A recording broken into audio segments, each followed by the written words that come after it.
मंजरी अपने माँ बाप की इकलौती बेटी थी।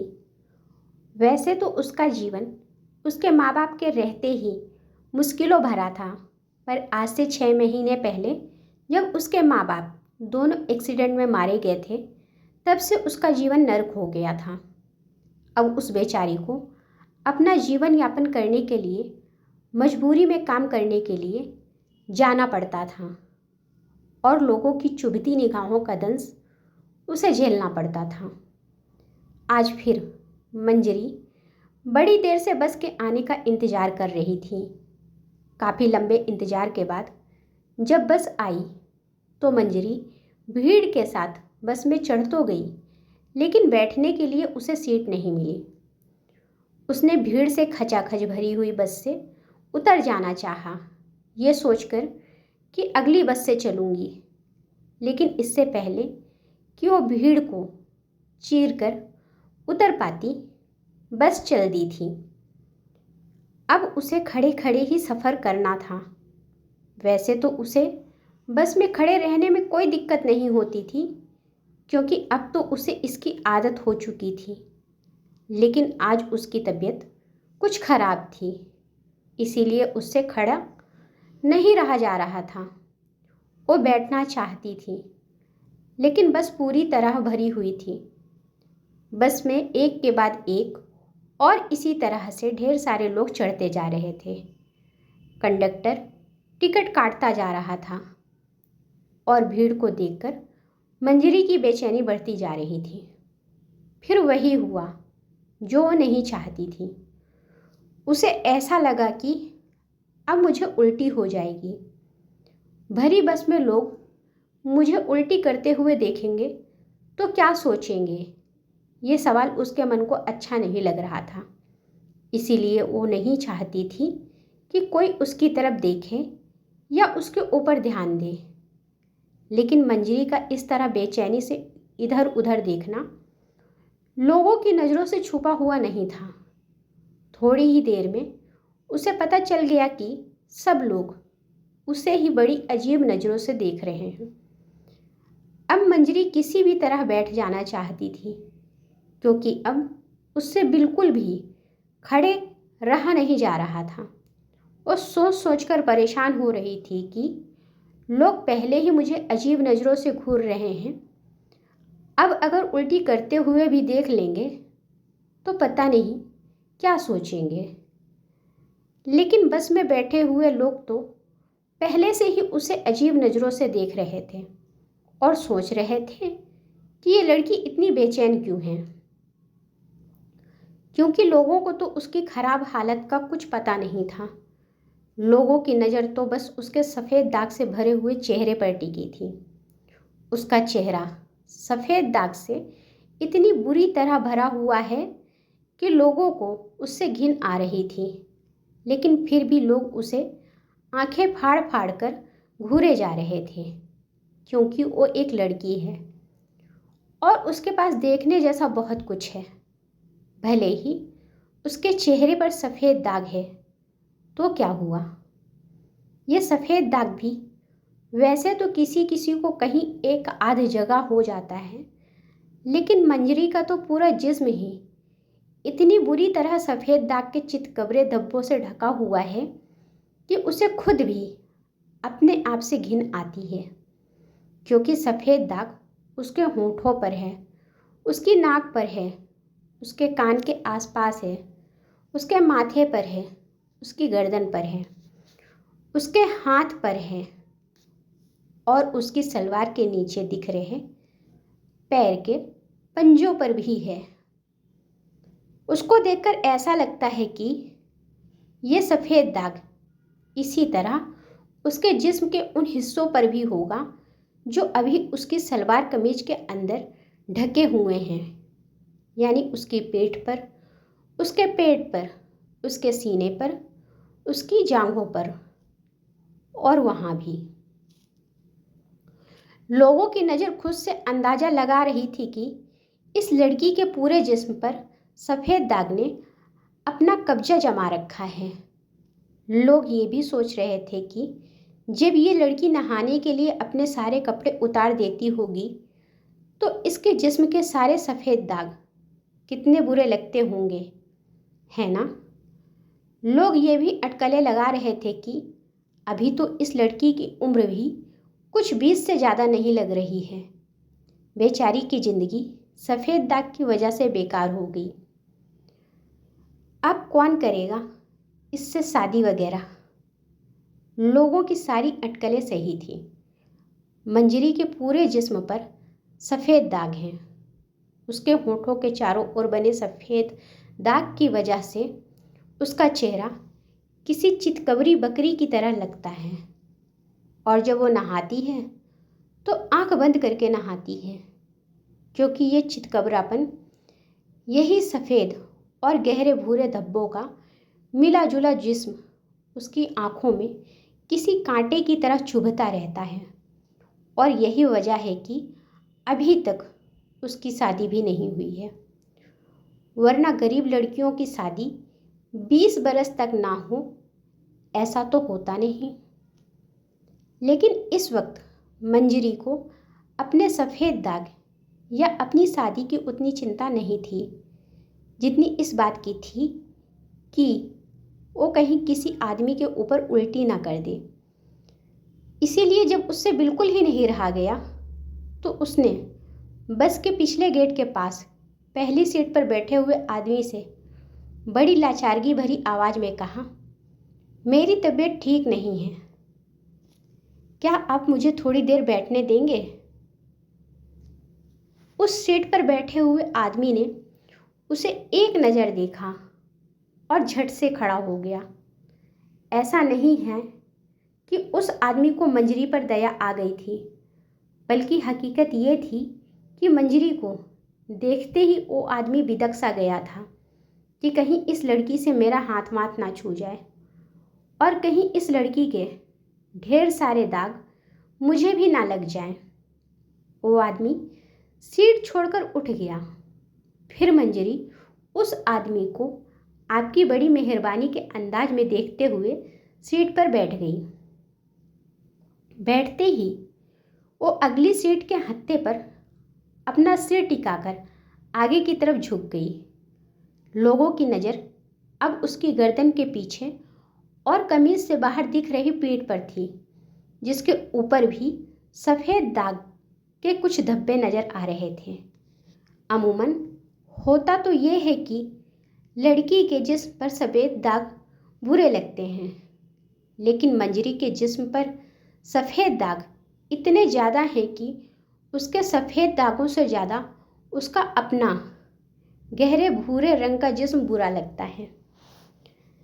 ऐसा लगता है जैसे उसके सफ़ेद जिस्म पर ढेर सारे गहरे भूरे दाग हो गए हैं। मंजरी ज़्यादा खूबसूरत नहीं है। उसका जिस्म गेहूं के रंग को पार करते हुए गहरे भूरे खजूर के रंग का है, जिस पर इतने सारे सफ़ेद दाग उसके जिस्म को बहुत ही बदसूरत बना चुके हैं। सीट पर बैठी और आगे की ओर सिर झुकाए हुए मंजरी से अब नहीं रहा गया और उसने बस में ही उल्टी कर दी। अब क्या था? लोगों की नज़र में उसके लिए जो घिन थी, अचानक उसने एक भयानक रूप ले लिया। सब लोग उसे कोसने लगे। अरे बस में ही उल्टी कर दी, तबीयत सही नहीं है तो घर से निकली ही क्यों, वगैरह वगैरह की नसीहतें सुनाई देने लगीं। इस बस में एक 30 से 32 वर्ष का आदमी बैठा था, जो इन सारी गतिविधियों को चुपचाप बैठा देख रहा था। उसे देखकर ऐसा लग रहा था जैसे उसे किसी चीज़ से कोई लेना देना नहीं है और वह अपनी ज़िंदगी अब पूरी तरह से जी चुका है। उसने अपनी ज़िंदगी में लगभग सब कुछ देख लिया है, नौकरी, पैसा, शादी, बच्चा, रिश्तेदार, दोस्त, यार, लेकिन ये सब कुछ वो बहुत पीछे छोड़ चुका है। उसको किसी भी चीज़ से तसल्ली नहीं मिली है। नौकरी की तो थोड़े ही दिनों में नौकरी से ऊब गया। पैसा तो बहुत कमाया, लेकिन उसे पैसों से कभी मोह नहीं रहा। शादी हुई तो बीवी ऐसी मिली जो हमेशा बीवी बन के रहना चाहती थी और सबको दिखाना चाहती थी कि मेरा पति बहुत पैसा कमाता है और मुझे बहुत प्यार करता है।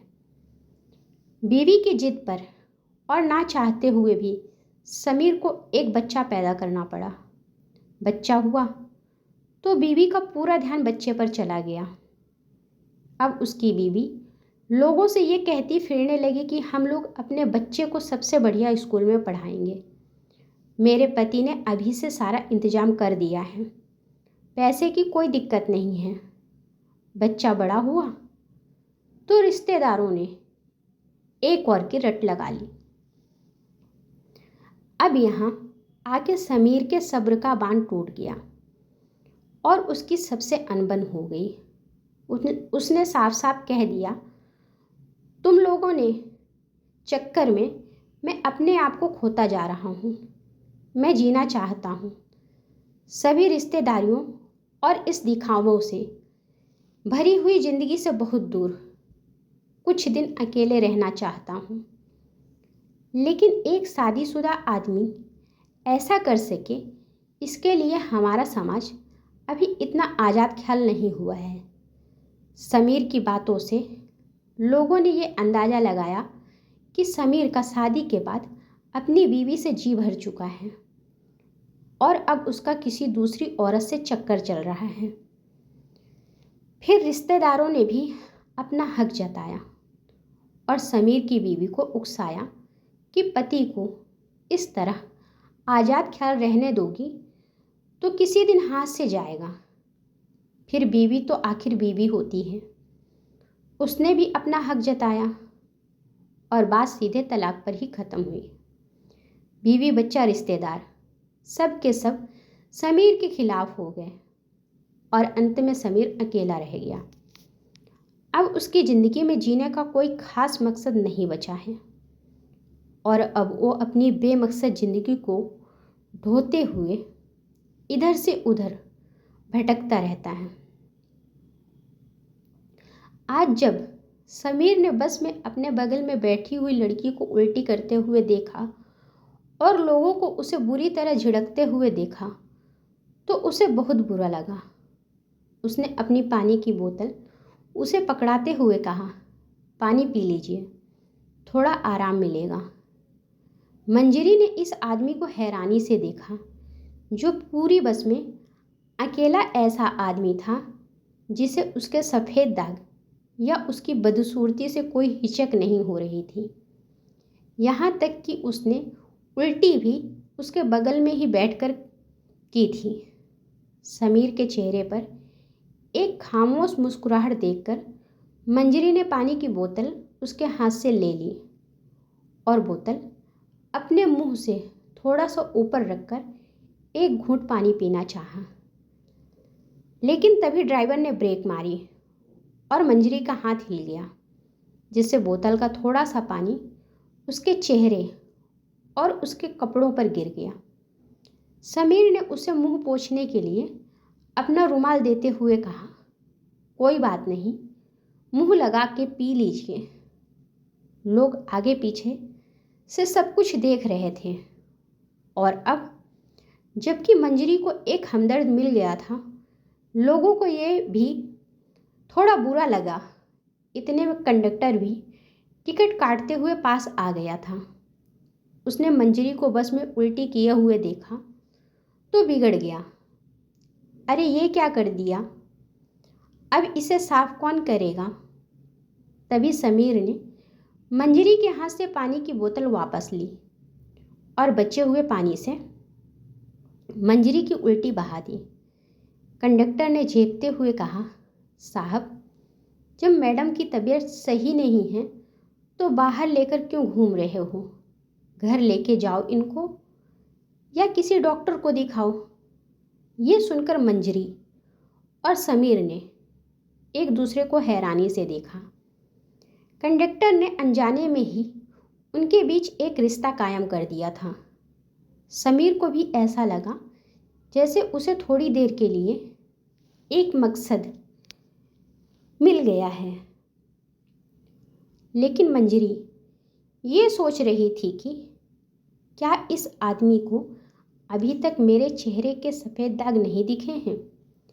या फिर क्या ये आदमी जानबूझ के अंधा बन रहा है?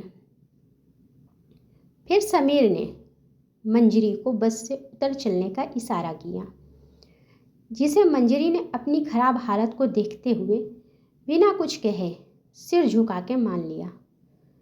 मंजरी और करती भी क्या, पूरी बस में उसे एक ही आदमी मिला था जिसने उसे भी एक इंसान समझा था और उसकी खराब हालत को बिना कुछ कहे समझ गया था।